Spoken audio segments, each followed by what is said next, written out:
Welcome back to They Reminisce Over You. I'm Christina. And I'm Miguel. For this episode, we've put together some highlights of some of our previous episodes, moments that gave us a chuckle, and we thought that you might enjoy them as well. Especially if you are just discovering us now, this could give you some ideas of maybe which ones you might want to check out that you haven't heard yet. Yeah, you'll get a little sample as a treat. This will give you a little roadmap of They Reminisce Over You and where you should go from here. So feel free to go back and listen to those full episodes if you haven't heard them yet, or sit back and check out this episode where we're going to play clips of some of our favorite moments. And since we're sharing some of our favorite clips, hit us up on social media at Troy Podcast on the Bird and the Gram and let us know what some of your favorite moments of the podcast have been so far. So the first one we're going to play for you guys is a clip from episode 2 called Where the Fuck is Tevin Campbell? We gave it that title because at the time he wasn't active on social media and he had deleted his accounts. And we were just basically saying, where the fuck is Tevin Campbell? And we need him. We want him to come back. Ironically, after this episode was released, Tevin came back to social media. So I'd like to think that this episode brought him back to social media, and I will take credit for it. Well, I don't know if I'm willing to take credit for it, but he did hit us up on our gram. He did. And confirmed our theory. Yes, I had a theory that he was channeling Whitney Houston in all of his music, and he basically confirmed it. Yeah. So if you were like, that ain't true. Yep. Tevin told us himself that he was inspired by Whitney Houston. So if you don't believe us, go to our Instagram and check the post. It's there. Yeah, it's like way back though, because this was our second episode. It was our second episode, so you're going to have to dig for it.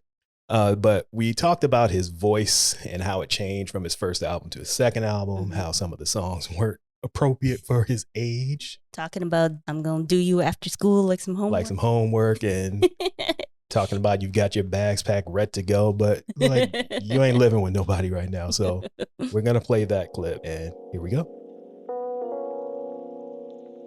But it's also funny that I was saying how I thought he was a girl in this song because by the time the album came out, his voice had dropped a little bit. Yeah. But it's just funny because, we were watching those YouTube twins that react to different songs. Yes. And they thought he was a girl in Can We Talk? And I'm like, his voice had dropped by then. Yeah, he was getting a little deeper at that point. Yeah, like he still had a high voice, but I'm like, he sounds like a boy to me. Yeah. But I mean, I guess we knew who he was. Yeah, we knew who he was, and we're not just hearing like a 5-second clip on TikTok or something, right? So I thought that was funny.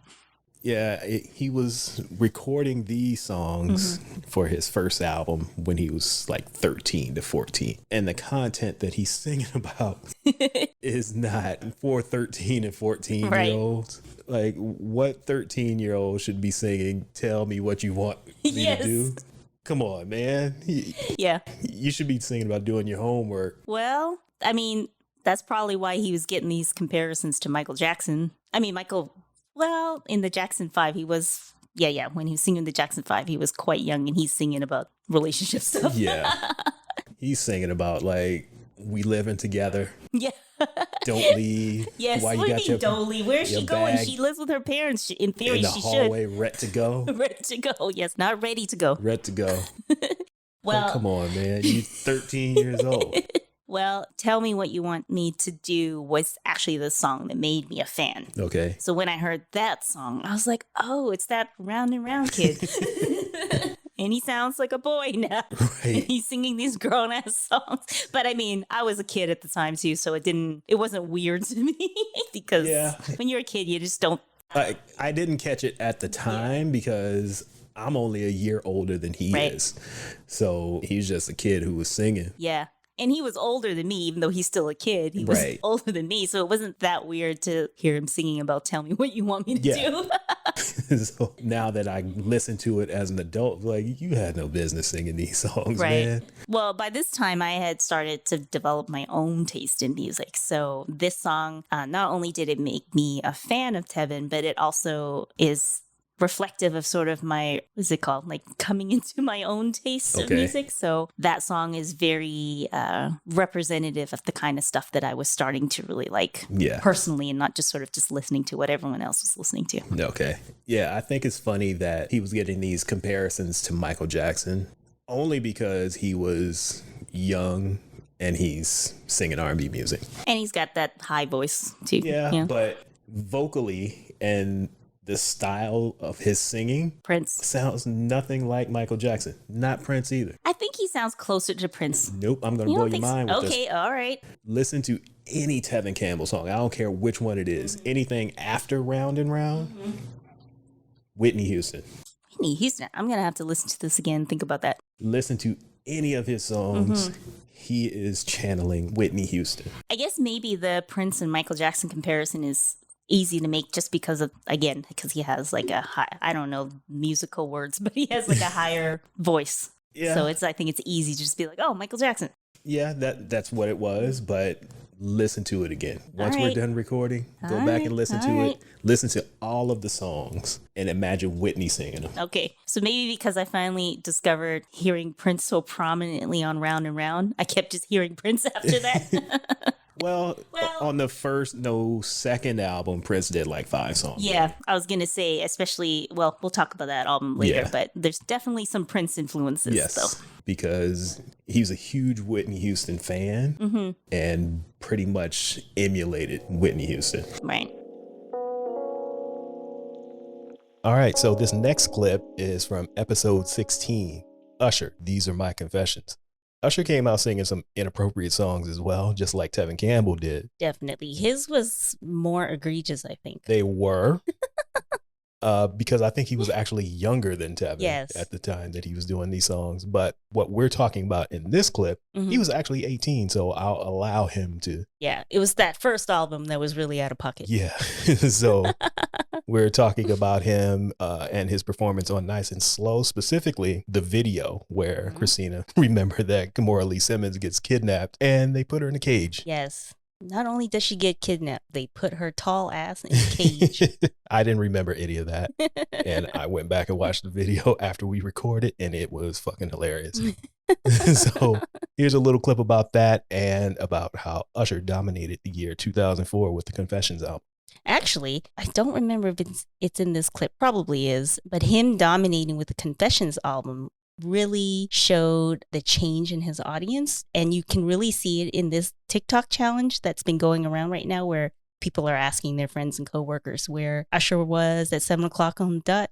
And some people know where he was. Yes. Other people don't. And there's a very clear demarcation, is that the word? Line of demarcation. Of who knows where he was and who doesn't know where he was. Right. And think about that while you're listening to this clip, and also think about where Usher was at 7 o'clock. Do you know? Because I know. I do too.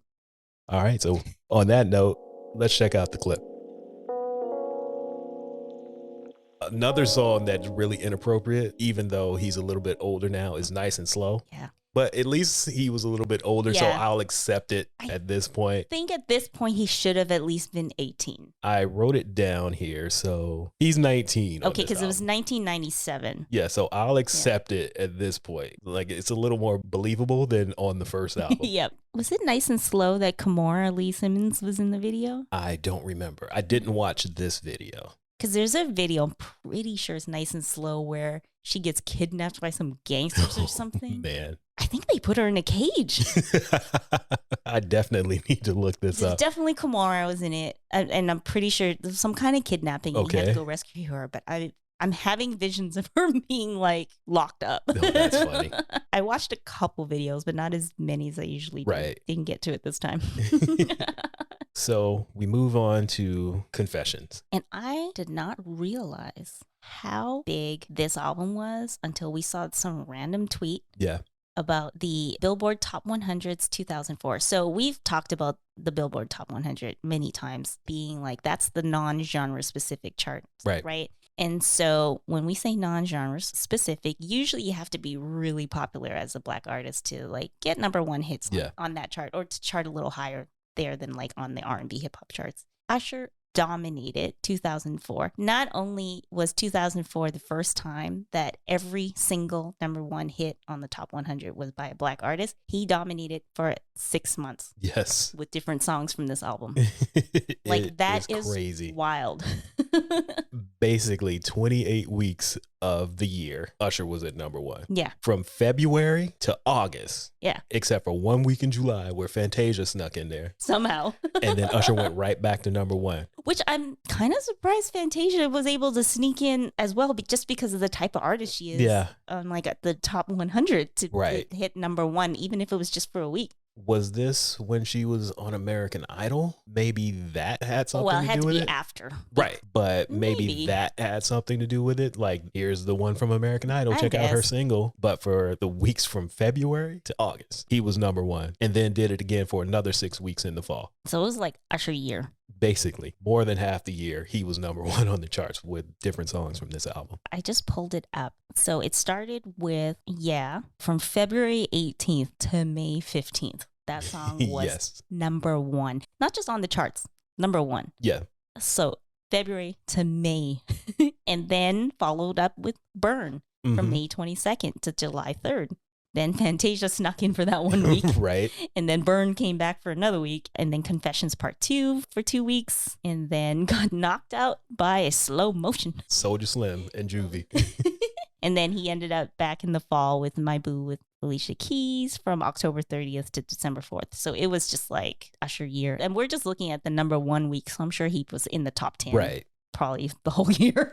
Yeah, you couldn't get away from it. Like, I knew it was big, but I didn't realize more than half the year he was number one on the charts big. Mm-hmm. And it's also interesting, as we said already about the top 100, that this year, every single number one artist was a Black artist. Yeah. I was looking at the number ones from 1990 up to 2004. Mm-hmm. And there's always been a lot of Black artists, but not surprisingly, kind of like after 93, 94 was when there were more. Because as we know, hip hop was starting to get more popular, Right. in R&B, especially like R&B infused hip hop too. Right. Because prior to that, in like the early 90s, it would be like Mariah Carey, Whitney Houston, like Mhm. more of the pop artists. So it's not surprising that after 93, 4, that there started to be more Black artists. But it's pretty interesting to see like every single artist at number one. And then Usher being half of the year. Yeah. That album has sold over 10 million copies. And this is physical copies. We're not talking streaming numbers. This is when people were still going out and buying CDs. Mm-hmm. That is ridiculous. Well, the thing that's hilarious about this album too, so, called Confessions, and he's confessing about cheating and blah, blah, blah. Right. Everybody mad at him thinking he talking about Chili because they Yeah. were dating and they broke up around this time. But all this time it was Jermaine Dupri's story. Yeah. He's singing tales of Jermaine's outlandish life. And I never really understood why people would think that he's singing about Chili. Mm-hmm. On Confessions Part 1, he says that he was hanging out in LA with his ex. Confessions Part 2, he says he ended up getting a girl pregnant that he didn't even know. Right. It's like, these are two different people.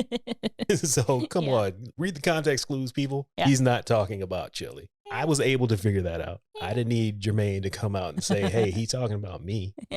This ain't about him and Chili. I always thought that was funny, though. Well, even though this album was obviously super huge, as we had just explained, after doing these re-listens, I realized this is also my favorite album from him. Me too. Like, as a full album, this is probably his best one.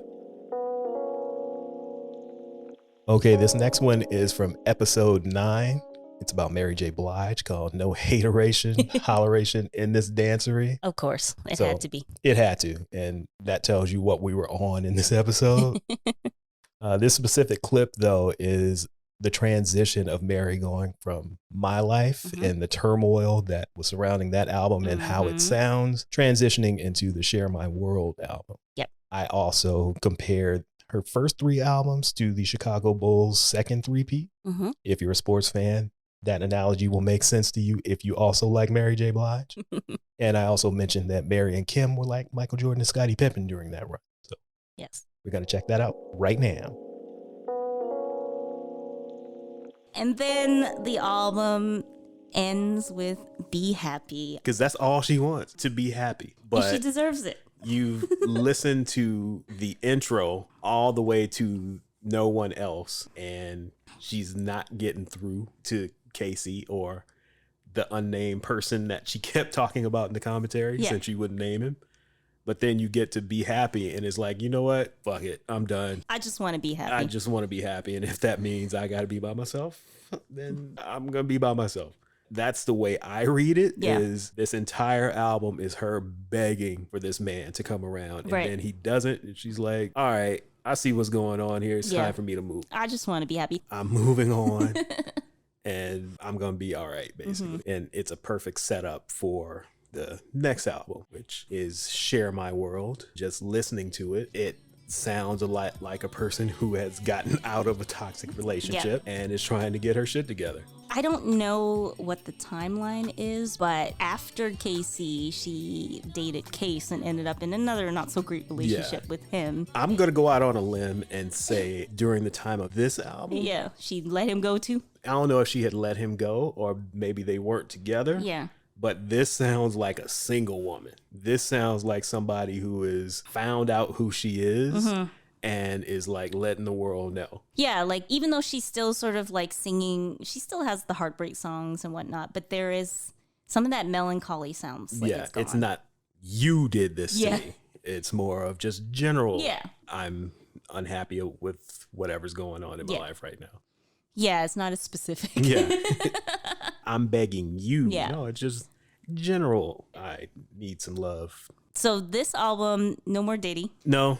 It was a lot of Trackmasters, Jimmy Jam, Cherry Lewis, and Babyface and Rodney Jerkins. He who will not be named. Yes, the nigga who shall not be named. And that song is a banger too. I mean, this was a no skip album until he had to go and ruin it. Yeah. Even though she's not working with Diddy on this album, the sound is still basically the same in the sense that she's still carrying on that R&B hip hop relationship. It's a lot more polished and She sounds seasoned now. yeah, she sounds seasoned and the world knows who she is. Right. She knows that we know who she Yeah. is. Like, she's arrived. Yeah. And when we were in the car the other day, just talking about this album and whatnot, and this analogy came to me. It probably won't make much sense to you, but if there's anybody out here who's a basketball fan and was a basketball fan in the 90s, this will make sense. All right. So Mary's run from What's the 411 to Share My World is basically like the Chicago Bulls' second three-peat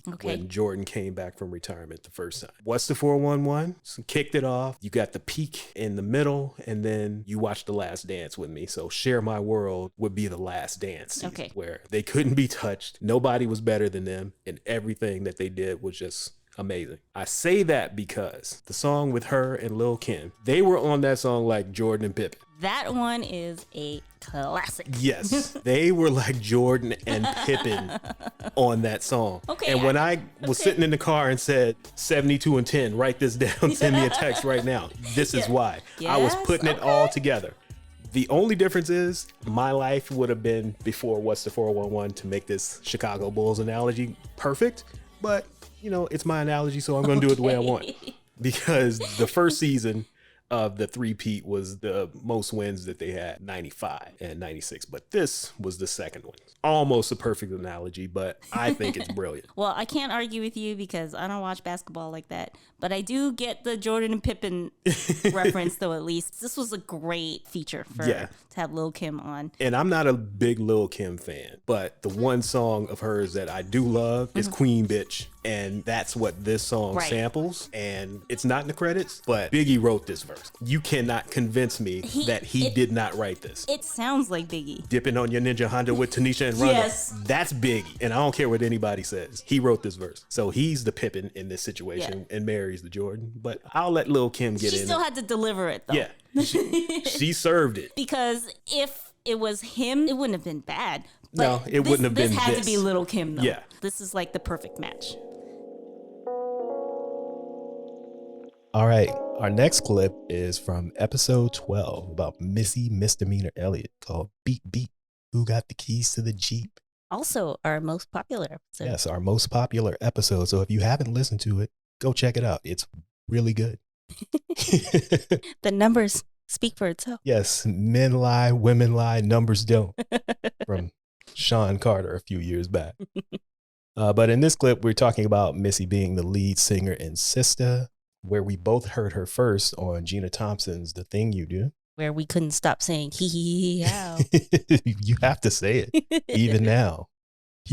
How. If only this were a video, we could do that little shuffle dance. She loved Exactly. To do so much. We'd look like fools doing it, but anyway, we also talked about her remixes, her songwriting, and production before her album came out, realizing that we knew who she was before we knew who she was. So let's listen to that clip right now.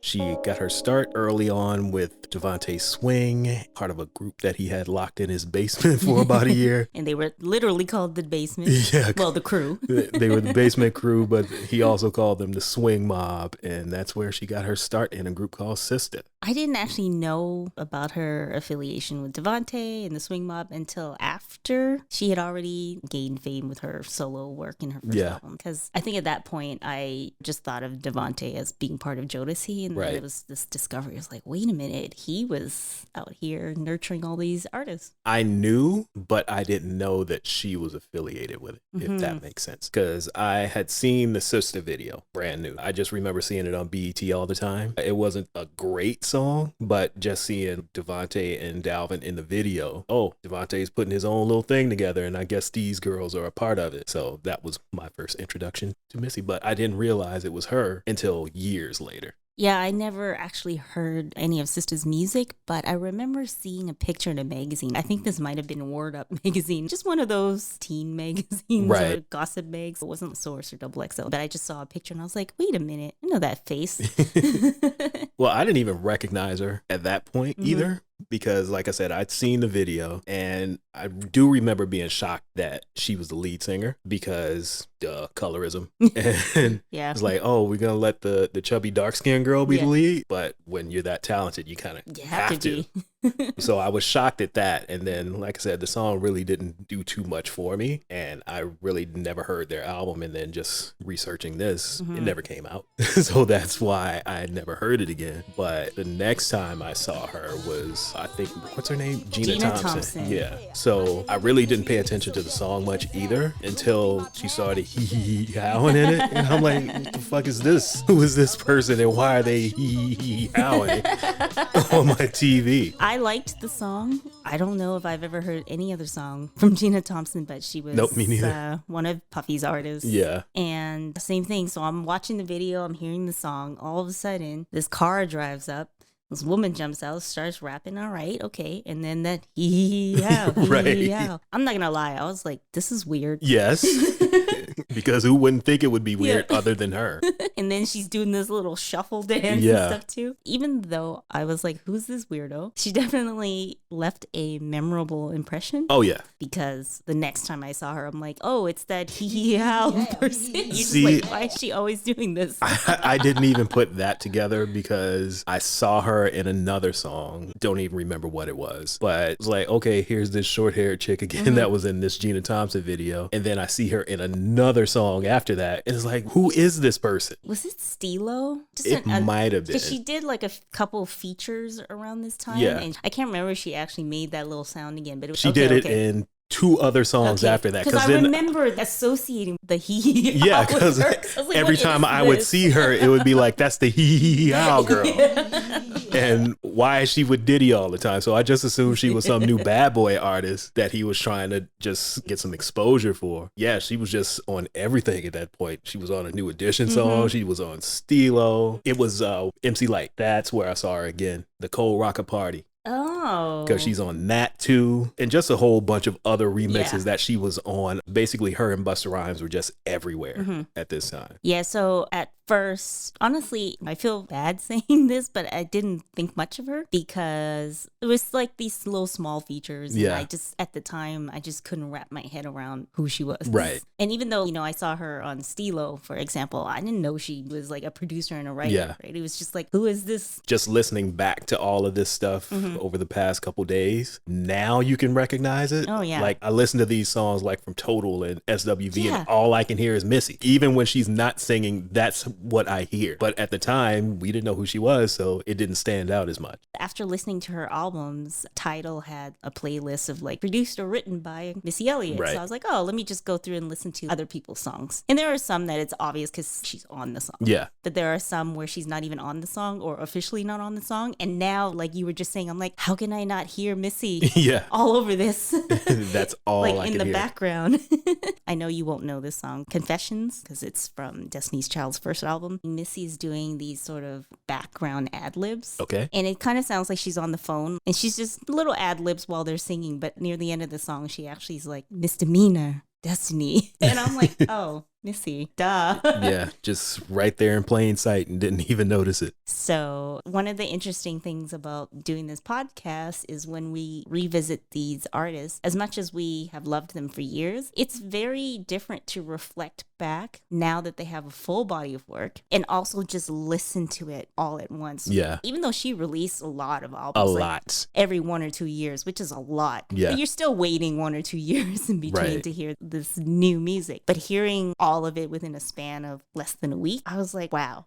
Missy is prolific. Yeah. And I did not even really understand that without actually consuming Yeah. everything in such a short amount of time. And same here. I didn't even realize how much music she had been a part of Mm-hmm. over the past, 25 years or whatever. Mm-hmm. And I did realize that she hadn't had a full album out since 2005 because she's still been writing and producing for so many other people. She's still been around the entire time. Yeah, like when I was pulling up her artist page to start going through the albums, the two things I noticed was she was releasing music all the time and she had big hits on every album. And then I was kind of surprised to see it just stopped. Yeah. 2005. And I think because she does so much work for other people and I've always listened to her music that it never felt like she disappeared for Right. me, right? But I have a confession to make. Okay.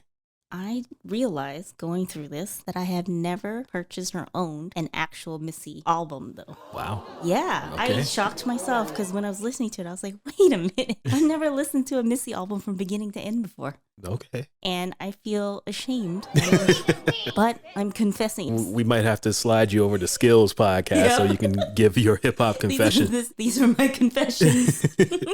Do I even want to admit in public that I've never listened to an entire Missy Elliott song? Well, you Missy have Elliott now. album before. You've admitted it. So it's too late. I've said it. You did. It's funny that you say that you've never had one, and I've had all of them, and I didn't like her at first. Like I said, I thought she was weird. It really didn't click for me until probably the Aaliyah stuff. Because I guess I needed that Missy Timbaland connection to make it make sense for me. Them together is what brought everything out, I guess. This next clip is from episode 6 about the 1995 Source Awards. A wild night. Yes, there was a lot going on. Flavor Flav had a cast on each arm. Mobb Deep broke the microphones.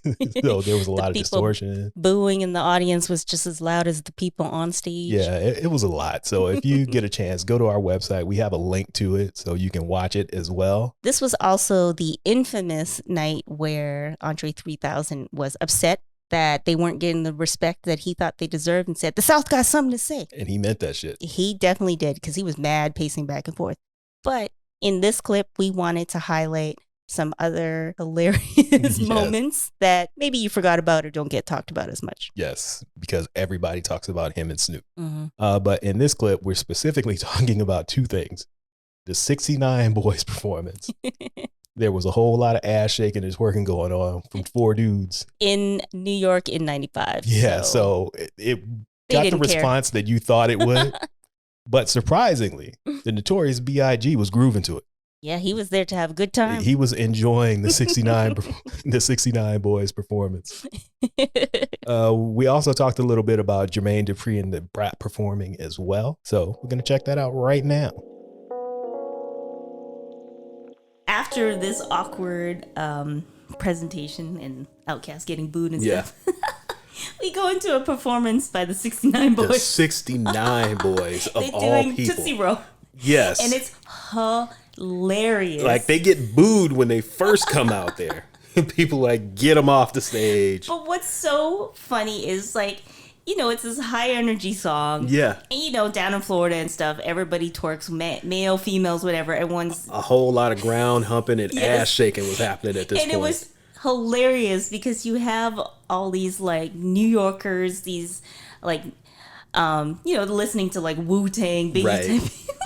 And then you got the 69 boys up there just twerking, ass shaking, humping the ground, ass up in the air. And it just looks so out of place. Yeah, and what's funny about this is... And everybody's just sitting down. Everybody's not reacting or anything. I don't know if this is some creative editing or what. Yeah. But they cut to Biggie and he was grooving. Yeah. I mean, when they cut to people in the audience, you can see some people nodding their heads and stuff. I don't think it was creative editing in the sense of, like, he was nodding to something else.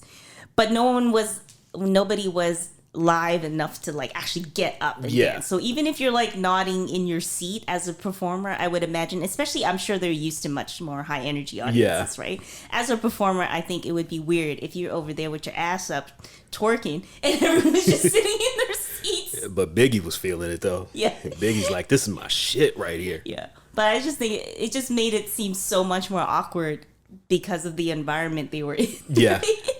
But if you looked at, there's some footage from the 94 events when Luke performed. Although they had girls on the stage too, so maybe that helps. Yeah, that changes things. Because everybody was really into it. But you just got these 4 dudes twerking. Right, humping the ground. Yeah, to a New York, like, audience. It just makes it look so awkward. It's like, this is not Freaknik. Not at all. It seems so out of place. Everybody here wearing Timbs and stuff, and you over here with your Harlem Globetrotter shorts on. And there was a time when they were showing some crowd shots, and I'm like, is that somebody sitting there with a ski mask on? So I rewind it, and yes, it was. Not surprised. And then as I'm watching the rest of the show, I started thinking about it. It was Ghostface, because this was at the time when he was covering his face. Right. Because when Wu-Tang performed later, I saw him on the stage. Like, oh, that makes sense now. It wasn't just some random New Yorker in the crowd with a face mask on. Well, there might have been somebody else. It's possible there could have been, but it was Ghostface. Well, not all the performances were met with boos, shall we say. No. Jermaine Dupri and the Brat performed after, and it was, they weren't hype, but there was no booing. Like, people generally enjoyed it. They got some polite claps. Yeah, it was non-controversial. There was a lot of, I guess, underhanded comments. Not necessarily, like, JD wasn't being underhanded in a negative way in the sense of, like, trying to be petty. He was just like, well, if these people are not going to shut him out, then I will. Right. And then, at the same time, everybody who came out was like, what up, New York? We love New York, blah, blah, blah. But New Yorkers get up there and it's like, Brooklyn! Yeah. See, I was just about to say that. It's like they all knew. They're like, we got to be nice because we're in New York. So everybody's trying to be polite. Like, what's up, New York? Yeah. Accept us, please. Yeah. Well, after watching the show, I've had, I'm going to give it to you, stuck in my head on and off for like 2 me days. too. Word up. Hey.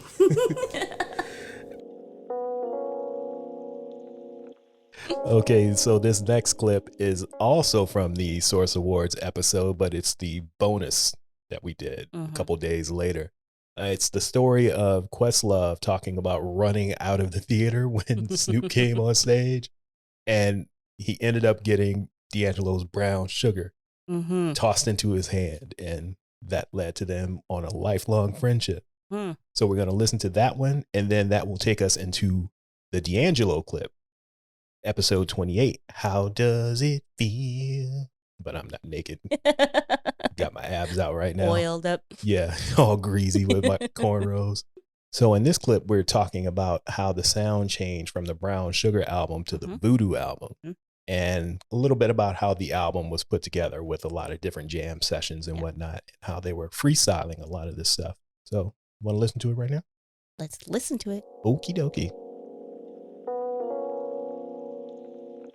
Questlove said that as soon as John Singleton said that Dr. Dre won, he grabbed his date's hand and was like, we out of here. Oh, he said he got up.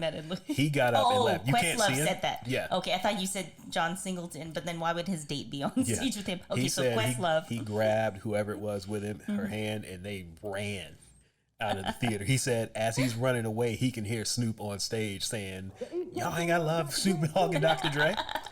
So he says he's running out of the theater and he's out in the lobby and somebody is now chasing him, trying to give him a cassette. He's like, you need to listen to this. You would like this. This is something that's up your alley. And the guy handed him Brown Sugar by D'Angelo. Wow. And he said he took it from the guy. And if there had been a garbage can around, he would have thrown it away. Because he's like, I ain't trying to hear your demo tape right now. It wasn't D'Angelo who gave it to him. But it was just somebody handing out cassettes and whatnot. He said he threw it in his pocket. They run down the street. He said they ran 10 blocks back to the hotel. So he gets back to the hotel and he pulls the tape out of his pocket. And he's looking at it. And he sees on the back of it that it was engineered by Bob Power, who was doing the Roots stuff and Tribe Called Quest and a lot of other hip hop stuff at the time. He's like, oh, so if he's involved in it, this must be good. And he said he listened to it and was like, I need to get in touch with this guy. And he said it took him like a year before he finally got in touch with him, but that started him and D'Angelo being friends. So this one definitely sounded more experimental than Brown Sugar. Even though Brown Sugar kind of ushered in a new sound, it was still, more R&B. Whereas this one, you can hear a few more of those hip hop influences, but now you're also hearing more like funk, bluesies, like Jimi Hendrix and Prince, which are some big influences for him, and you can really hear that now. And the album very much sounds like a big jam session, which it basically was. Can you imagine how much recorded music there is that we will never hear? Well, from everything I've read or seen about it, they would just go in and do stuff all the time. Because I think in the intro I said he was a one-take singer because he had mentioned that he does like to record his vocals in one take because he likes how it just sounds natural the first time around. So it's like, how many songs are there if you're a one-take singer? Which kind of goes into what we were talking about yesterday about whether he's a whispering bitch or not. And I said that he's a mumbling bitch, not a whispering bitch. Because he doesn't enunciate sometimes. Yeah, he's on his scissor. Well, no, scissor, it's different with her. That's a different sound. Yeah, but anyway, I'm thinking they're just basically freestyling a bunch of stuff and then whatever comes out, we're going to keep it. Because he's like, when he was mentioning his one take, he's like, even if I'm mumbling, I want to keep it. Which makes sense if they're just sitting in there jamming for hours. Right. I read pieces of a Rolling Stone interview because it was behind a goddamn paywall.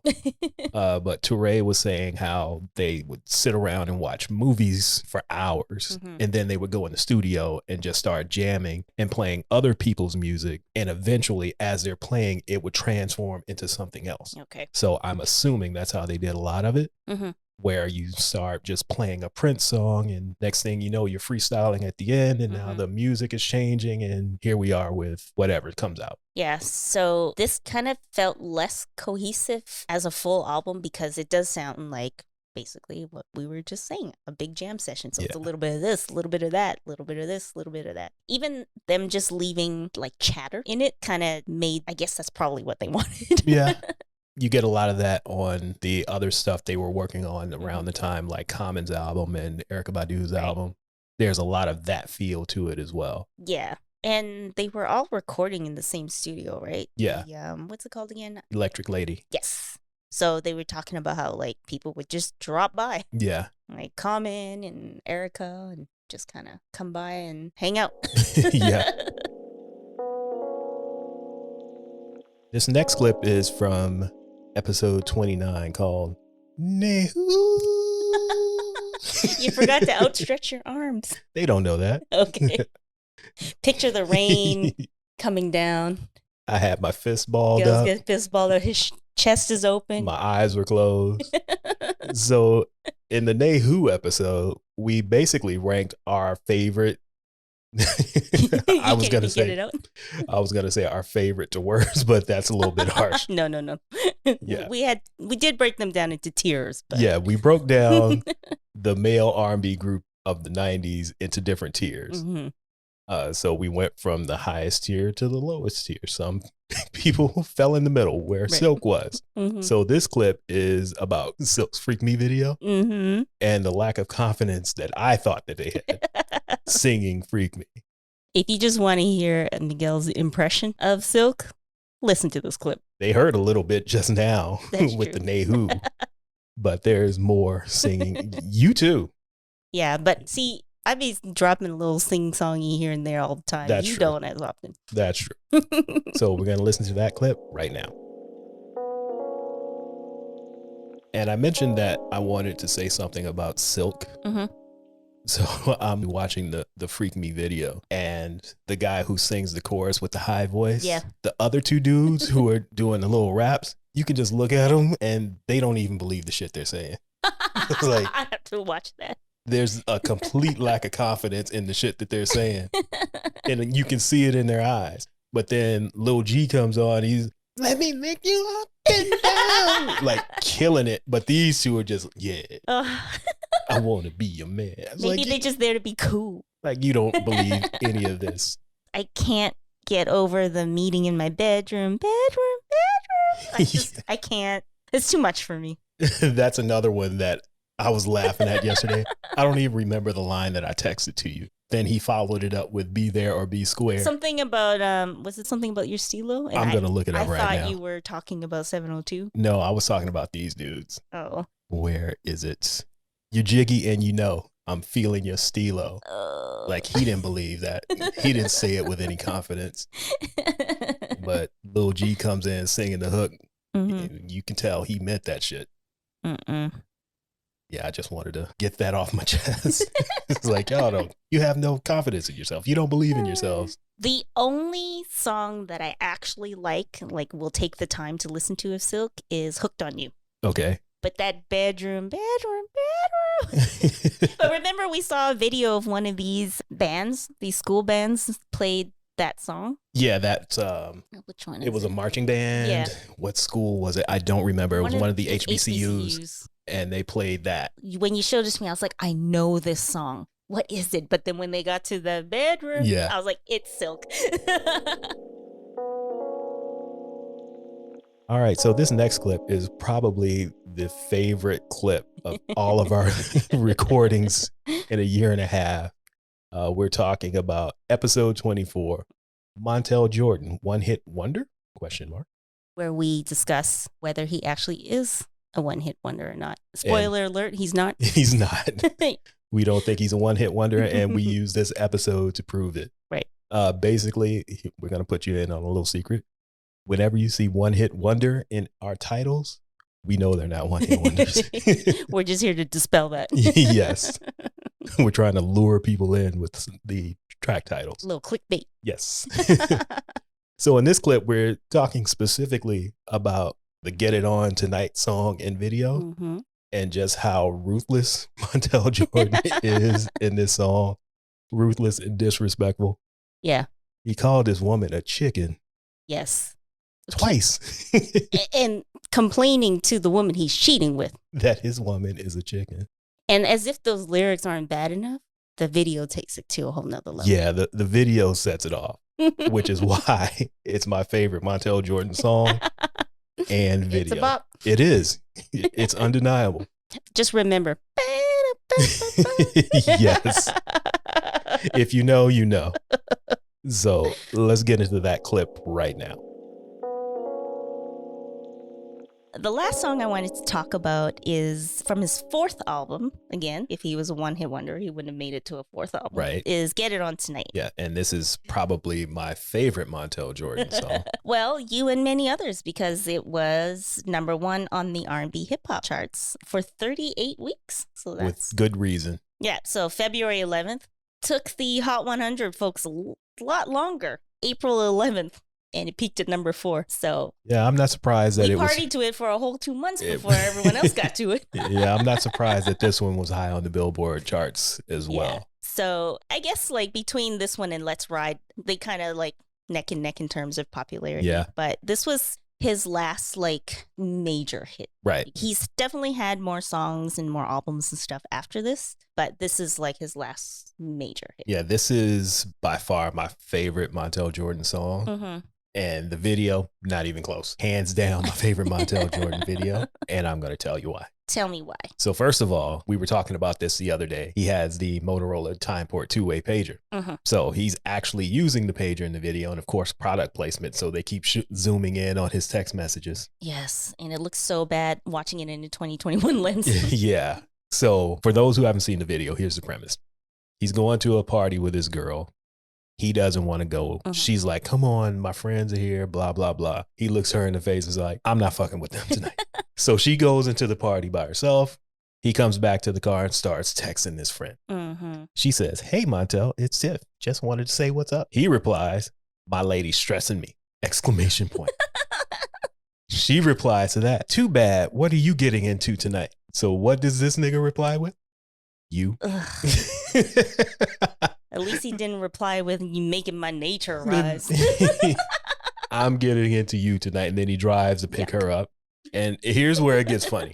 Because this is what, 97, 98? Something like somewhere in there. In theory, you can... Oh, no, 2000. 2000? Yeah. Okay. So in theory, you can navigate the streets a little bit better than you can today without like getting caught with camera phones and like TMZ and all these other tabloids because he's still a celebrity.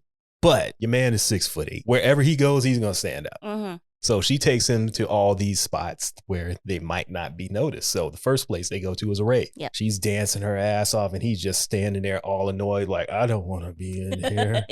This place is terrible. So then she takes him to a Latin spot. So if they do a little salsa dancing, he gets a little rum and coke in his system. He's starting to loosen up a little bit. The third spot they go to is a hip hop club. That's the last place you want to be as someone who probably knows, the world probably knows that you got a girl and that ain't her. And even if in the video he's not Montel Jordan, this is where his peoples are. Yeah. So you're going to go where people probably know you. And again, you can't blend in because you're 6'8". So why are you doing this? You can't be incognito anywhere in the world at 6'8" and be in Montel Jordan, who has hits on the charts at the time. Well, according to him, she's a chicken. So maybe he just thinks she'll be too dumb to notice. And he called his girl a chicken. You are all I want, girl. She's a chicken. She's a chicken. Wow. That's harsh. Rude. I was watching the video, and as I was telling you, the one that I watched doesn't go all the way to the end because now, first of all, he didn't even go pick her up after the party was over. Like she comes home and he's already in the fridge pulling milk out and singing, my baby's stressing me. And she comes in and says something to him, but I don't remember what she said. Because the video cut off at that point. But she said something to him and then he repeated something to her and she just kind of stormed off. And then he started singing, my baby's stressing me again. So if anybody out there can remember what she said to him, let us know on Twitter or Instagram because I really want to know because I don't remember. I totally forgot about this until you mentioned it. And then I was like, oh, yeah, because he was getting snacks and he's just kind of singing them. My baby's stressing me. He didn't even go pick her up after the party. Like, it's one thing for you to run off and spend the night with another girl. You at least took her home. Go back and pick your girl up at the club. And he told the other girl that she's a chicken. Just leave her. How about you just break up? Hey, I don't understand what the relationship was at the time, but yeah. There's a lot of things that someone might call me. But if you call me a chicken, we're going to have problems. To somebody else, too. To somebody else. She's a chicken. Wow. Oh, man. Yeah, that was very disrespectful. But at the same time, it's my favorite Montel Jordan song. I do quite enjoy the song, even though it's ridiculous. It is. It's completely ridiculous. It's ridiculous, but it is catchy. But those text messages were cracking me up. And they were real text messages, unlike Kelly Rowland with her using Microsoft Excel on the two-way. And you got Kelly like, what's Excel? When somebody finally asked her about it. I'm like, girl, I know you lived a great life if you have no idea what Excel is. She has no idea. People had to explain to her what Microsoft Excel was. Okay, I think we're going to wrap this episode up here. Did you enjoy listening to those clips again? I did, although I didn't enjoy some of the early episodes when we were still figuring out our audio issues. Some of the audio doesn't sound as good as it does now, but we were trying. We're learning. Yeah. We're not podcast experts. Exactly. We are now. I wouldn't say experts, but we're a lot better than we were January 1st, 2021. Yes. On that note, we're going to get out of here. Thank you again for listening to They Reminisce Over You. You can check us out on social media at Troy Podcast on the Bird and the Gram. If you want, you can also go to troypodcast.com and check out our transcripts and links to different things that we've spoken about during these episodes. Or if you just want to check out previous episodes, we also have a playlist for pretty much all of our episodes on the website. So if you like music, go ahead and click those. They're entertaining. And that's pretty much all I got for this week. So we'll see you in 2 weeks. Y'all's ready to go eat some chicken? Yeah. Oh, God. Yeah, I'm about to go eat some chicken, so we'll see you guys in 2 weeks. Bye. Bye.